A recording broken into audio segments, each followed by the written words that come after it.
I'm Kevin Price with The Price of Business on Business Talk 1110 AM KTEK in Houston, and also with USDailyReview.com, reporting from New Orleans for GrowCo, which is a great event by Inc. magazine.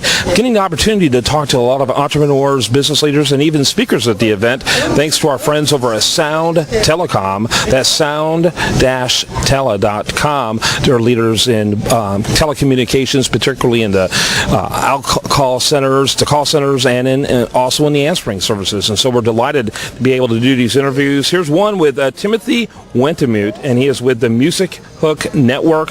Timothy, obviously you're speaking, and I'm assuming that's what brought you here. Tell us a little about your company and why you are here, though. Elaborate. Well, actually, we came here just to make connections. I'm not really presenting to say. I'm actually pitching my company in front of the whole convention.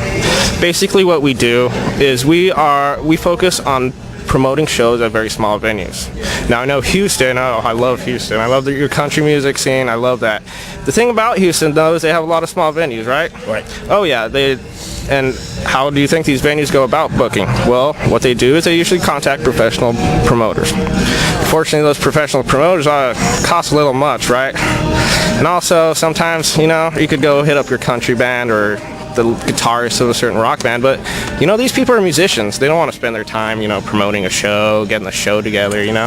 So what we do is we recruit local promoters who just want to work in the music industry, especially like in Houston, towns like Houston with very small venues but a very active community. I enjoy the country music scene in Houston. I wish we could spend all day talking about that, but anyway, what we do is we'll recruit local promoters who aren't really looking for financial gain. They just really want to escape from their lives.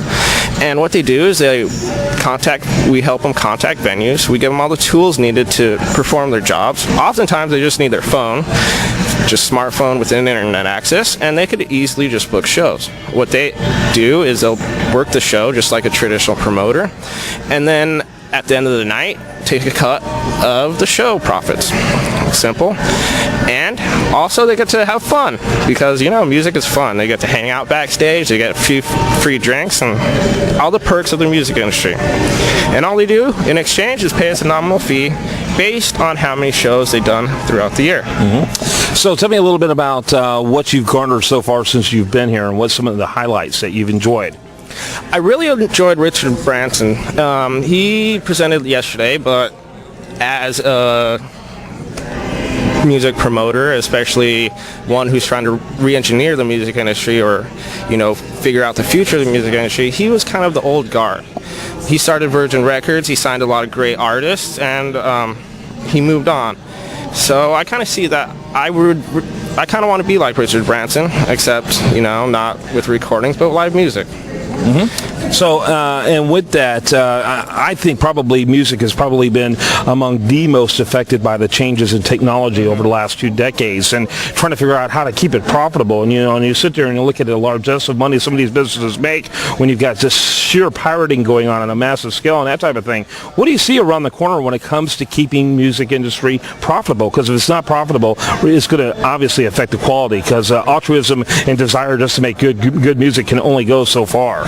Well, first, you'd be surprised how easy it is to become a musician. I mean, all it does is take a few lessons, you learn a few chords on your guitar, learn how to sing, and you could actually be a pretty good musician. You'd be surprised how amazing the human desire to do something is. For example, I went to music school. I barely even knew how to read music. By the time I graduated, I was doing Hank Williams covers. So it's really easy to become a musician. Secondly, you're right. The future of the music industry will not be based on recordings. First of all, it's based on live music. And you say, well, people are pirating music, but you know what? That's a benefit. Because, again, artists who have their music pirated also have large turnouts at their venues. Yeah. And not only that, the so-called Leonard Skinner approach, who would actually allow people to bring recording devices, and still does allow them to bring recording devices. Yeah, for example, I don't want to admit it. I don't want to get raided by the by the music industry, but for example, I'm a huge Alex and Krauss fan, right? And I pirated, their latest album, but then I spent $70 to go see them. So in the long run, they get paid. Yeah, we'll be sending this over to the, I'm not sure what agency, but anyway, Federal Trade Commission, I think, is on this one. Remember that, guys. But anyway, no, it's a good example because I think that kind of relationship development between a musician and a fan is really huge. And again, Leonard Skinner has made a living off of that. And again, the company is the MusicHook Network, MusicHook.net. Timothy Wintemute has been our guest. And look for our new album coming out this winter. And so I look forward to being with having you on in the future as we look into what happens with your company. I'm very interested in the music industry, and keep up the good work. Thank you. Yep. Kevin Price with The Price of Business on Business Talk 1110 AM and USDailyReview.com.